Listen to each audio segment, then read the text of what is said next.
পাল্টিয়ে ফেলো মত, হও শেষ নবীর উম্মত।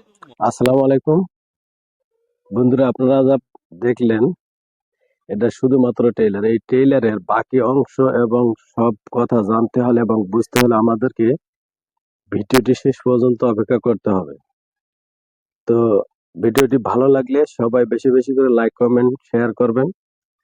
তো চলুন দেখা যাক ভাইটি আমাদের কবিতায় কবিতায় তার মনের কথাগুলো কি বলতে চায় এবং কাদের বুঝাইতে চায়।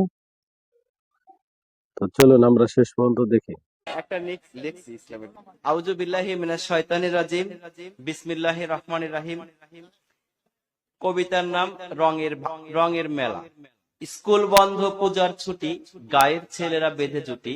পূজা দেখলাম উল্লাপাড়া, তথায় দেখি হিন্দু ভরা। দেখলাম গিয়া মাটির মানব, মানব তো নয় দেখতে দানব। 10 হাত তার 2 পা, হিন্দুরা তাকে বলে মা। 10 হাতে 10 অস্ত্র ধরে বসে আছে সিংহের পরে। সে বলিতে পারে না কথা, সবাই পায়ে নোয়ায় মাথা। গলায় দিয়া ফুলের মালা, খাওয়ায় তাকে দুধ কলা। ভক্তি শ্রদ্ধা করে মান, বাক শক্তি নাই কো প্রাণ। প্রাণ নেই তবু কেমনে মরে, নিয়ে যায় তাকে নদীর তীরে। তীর হতে তুলে মধ্য জলে, লাথি মেরে দিয়েছে ফেলে। এখানেই মোর মনের কথা, মাকে কেন দিলে ব্যথা।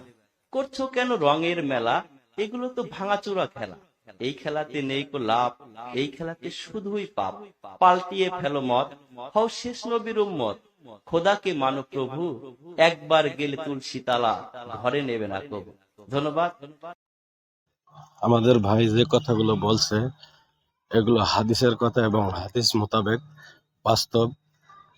তাই আমি মনে করি আমরাও যে মুসলমান, এখন আমরাও মনে হয় যে শেষ নবীর উম্মত সঠিকভাবে হতে পারেনি, কারণ শেষ নবীর দেখানো পথে আমরা চলতে পারিনি এখনো, শেষ নবীকে স্মরণ করে চলতে পারিনি এখনো, হাদিস মোতাবেক চলতে পারিনি এখনো, 5 ওয়াক্ত নামাজ তো আমরা ঠিক মতোই পড়িনি।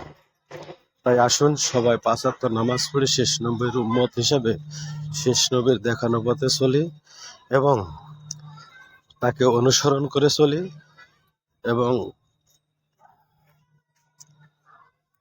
সবাই ভালো থাকবেন, সুস্থ থাকবেন।